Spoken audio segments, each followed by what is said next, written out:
के माध्यम से हम लोग क्लास 12 हिस्ट्री जो कि कल यानी कि 23 दिसंबर को जो आप सभी का वीकली टेस्ट एग्जाम है उसके मोस्ट वीवीआई क्वेश्चन को बताने वाला हूँ। और कल के टेस्ट में आपको यही सब क्वेश्चन देखने को मिलेगा, तो वीडियो पे आप लोग अंत तक बने रहें। और चैनल पे पहली बार आए तो चैनल को सब्सक्राइब अवश्य कीजिएगा, क्योंकि इस चैनल के माध्यम से आप लोग क्लास 12 बोर्ड एग्जाम की तैयारी बहुत ही बेहतरीन तरीके से कर सकते हैं। और हाँ बच्चों, आप सबों का जो न्यू एग्जाम पैटर्न है उसके आधार पर आप सबों की तैयारी शुरू कर दी गई है। तो चैनल पे आप लोग नए हैं तो सब्सक्राइब अवश्य कीजिएगा और अपने तैयारी को मजबूत जरूर कीजिएगा। तो चलिए शुरू करते हैं और एक एक करके सारे क्वेश्चन को यहाँ पे देख लेते हैं, डिस्कस कर लेते हैं। तो देखिए बच्चों, पहला क्वेश्चन आपका क्या है कि 1857 की क्रांति किस तिथि को आरंभ हुई थी, यानी कि जो आपका 1857 की क्रांति है ये किस डेट को प्रारंभ हुआ था। तो ये आपका 10 मई को प्रारंभ हुआ था। ऑप्शन नंबर ए इसका करेक्ट आंसर होगा 10 मई। और ये कहां से प्रारंभ हुआ था 1857 की क्रांति, तो याद रखिएगा मेरठ से प्रारंभ हुआ था, यानी कि मेरठ से शुरू हुआ था। कब शुरू हुआ था, तो 10 मई को शुरू हुआ था। उसके बाद देखिए अगला क्वेश्चन बहुत ही इंपॉर्टेंट क्वेश्चन है कि फिरंगी किस भाषा का शब्द है। तो फिरंगी आपका फारसी भाषा का शब्द है। ऑप्शन नंबर ये इसका करेक्ट आंसर होगा फारसी। उसके बाद देखिए अगला क्वेश्चन आपका देखिए क्या दिया हुआ है कि 1857 के विद्रोह का प्रमुख कारण क्या था। तो जो 1857 का विद्रोह हुआ था इसका मुख्य कारण था चर्बी वाला कारतूस। ऑप्शन नंबर डी इसका करेक्ट आंसर होगा चर्बी वाला कारतूस। देखिए बच्चों, जो 1857 का विद्रोह हुआ था जिसे सिपाही विद्रोह भी कहते हैं, इसका कारण आपका हड़प नीति भी था, ईसाई धर्म का प्रचार भी था, साथ ही साथ आपका सती प्रथा की समाप्ति भी था और चर्बी वाला कारतूस भी था। ठीक है, यानी कि चारों कारण था, लेकिन इनमें से जो सबसे प्रमुख कारण था वो सबसे प्रमुख कारण आपका चर्बी वाला कारतूस था। इसी की वजह से आपका सिपाहियों ने आपका विद्रोह किया था। ठीक है, तो ये प्रमुख कारण था। कारण तो ये सभी था, लेकिन सबसे ज्यादा यानी कि सबसे प्रमुख और मुख्य कारण आपका चर्बी वाला कारतूस था। इस वजह से इसका करेक्ट आंसर होगा ऑप्शन नंबर डी चर्बी वाला कारतूस। कंफ्यूज नहीं करना है। अगला क्वेश्चन देखिए आपका क्या है कि 1857 के विद्रोह के समय भारत का गवर्नर जनरल कौन था। तो जिस समय 1857 में आपका विद्रोह हुआ था उस समय भारत का जो गवर्नर जनरल था ये आपका लॉर्ड कैनिंग थे। ऑप्शन नंबर सी इसका करेक्ट आंसर होगा लॉर्ड कैनिंग। उसके बाद देखिए अगला क्वेश्चन आपका क्या है कि द ग्रेट रिवोल्ट नामक पुस्तक किसने लिखी।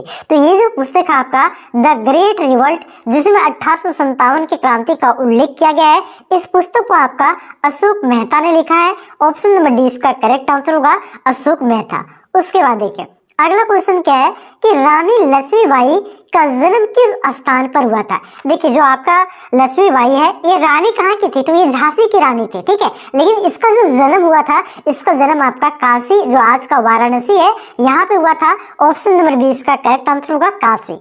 उसके बाद देखिए अगला क्वेश्चन आपका क्या है कि रानी लक्ष्मीबाई को और किस नाम से जाना जाता था। तो देखिए रानी लक्ष्मीबाई को आपका छबीली के नाम से भी जाना जाता था, मनु के नाम से भी जाना जाता था और मणिकर्णिका के नाम से भी जाना जाता था। ठीक है, तो इस क्वेश्चन का करेक्ट आंसर होगा ऑप्शन नंबर डी इनमें से सभी।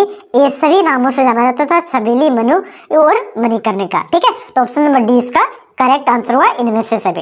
अगला क्वेश्चन देखिए आपका क्या दिया हुआ है कि 1857 का विद्रोह का तत्कालिक कारण था, यानी कि जो उस समय 1857 का विद्रोह हुआ था इसका मुख्य रूप से तत्कालिक कारण क्या था। तो इसका तत्कालिक कारण था आपका चर्बी वाला कारतूस। ऑप्शन नंबर सी इसका करेक्ट आंसर होगा। अगला क्वेश्चन देखिए आपका क्या है कि क्रांति के दमन के बाद कौन क्रांतिकारी नेता नेपाल भाग गया था। तो नेपाल कौन भाग गया था बच्चों, जब क्रांति का दमन हो जाता है यानी कि अंग्रेज ने 1857 की क्रांति को दबा देते हैं, उसके बाद कौन सा नेता आपका नेपाल भाग जाता है। तो नाना साहेब भी नेपाल भाग जाते हैं और बेगम जो हजरत महल थे, ठीक है यहाँ पे महल होगा, तो बेगम हजरत महल भी आपका नेपाल भाग जाती है। ठीक है, तो इस क्वेश्चन का करेक्ट आंसर होगा ऑप्शन नंबर सी ए और बी दोनों। ठीक है, नाना साहेब और बेगम हजरत महल दोनों।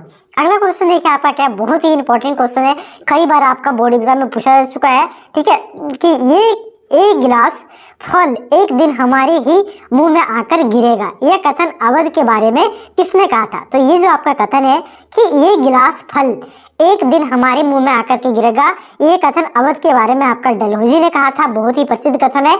ऑप्शन नंबर इसका करेक्ट आंसर होगा लॉर्ड डलहौजी।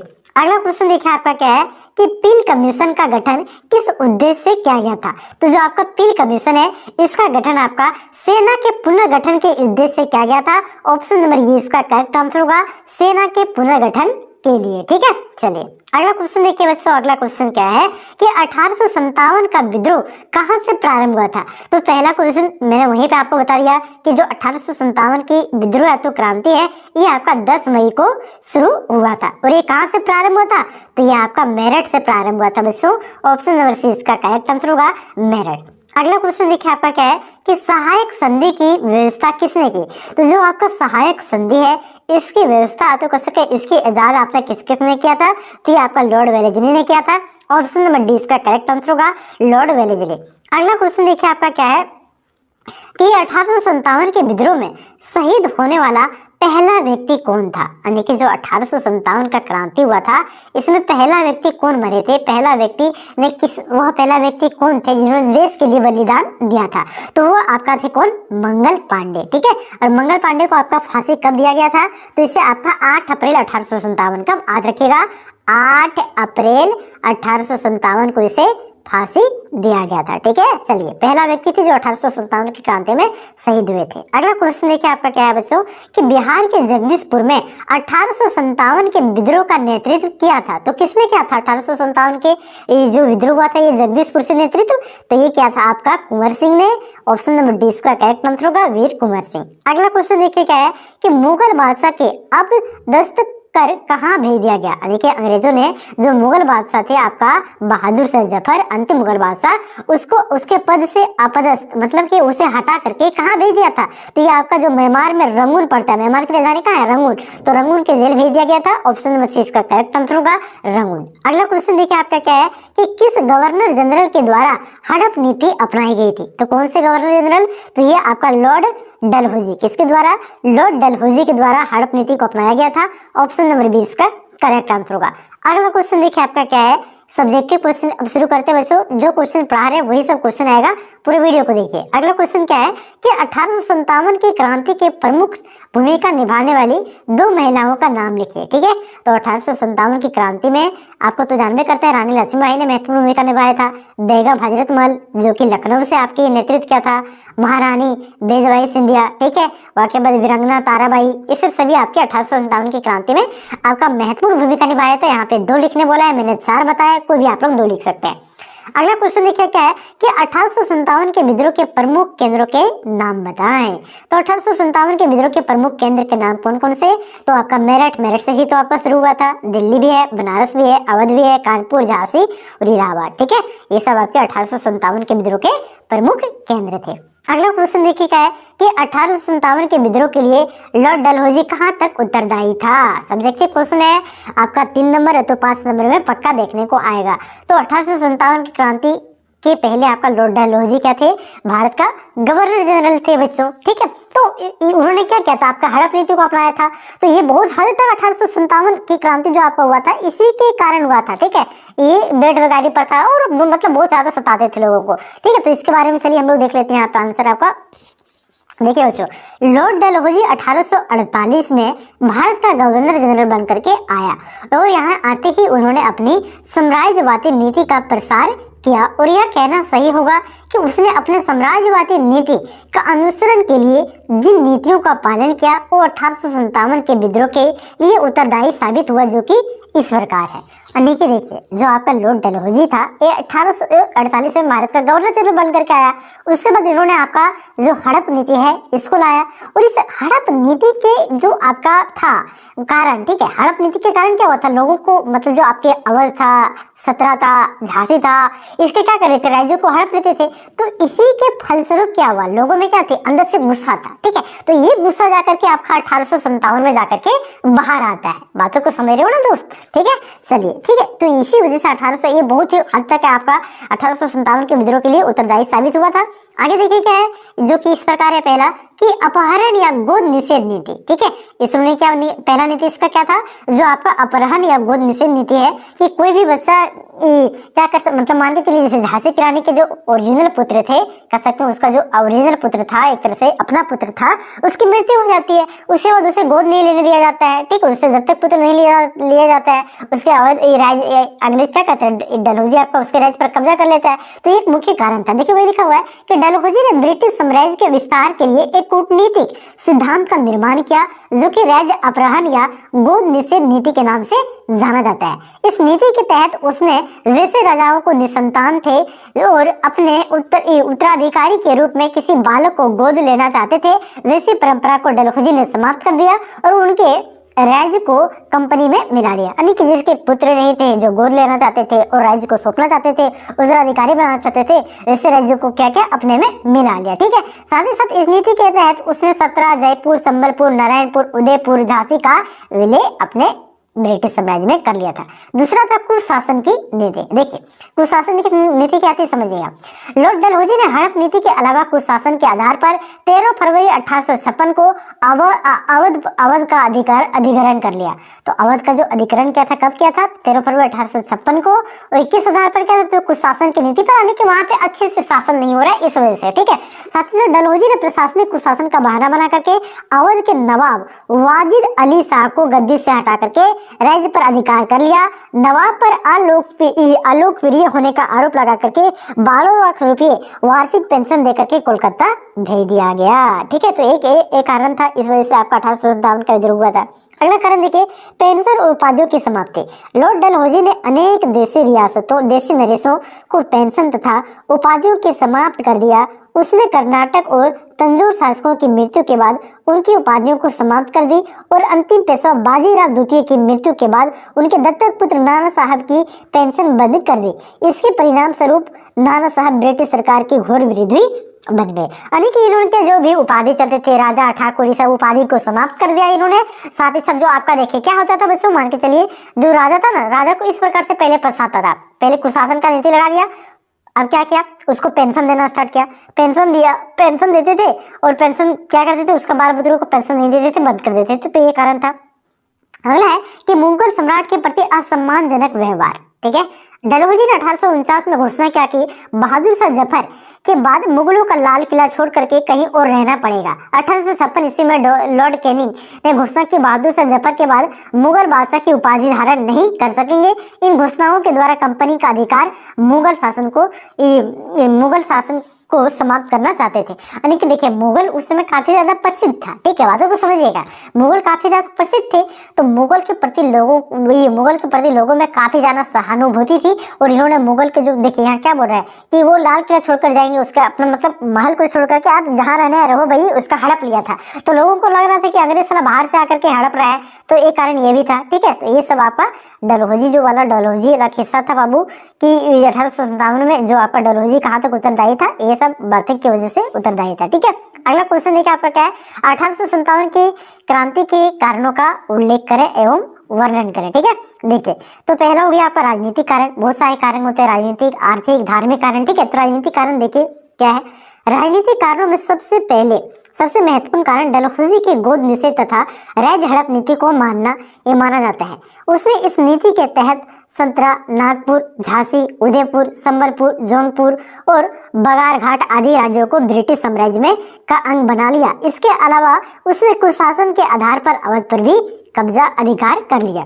डलहौजी ने पेंशन की उपाधियों को भी समाप्त कर दी। साथ ही साथ उन्होंने बहादुर शाह जफर के बाद मुगलों की बादशाहत को समाप्त कर दिया और लाल किले को खाली करने का आदेश दिया, जिससे लोगों को अंग्रेजों के घोर विरोधी हो गए। उन्होंने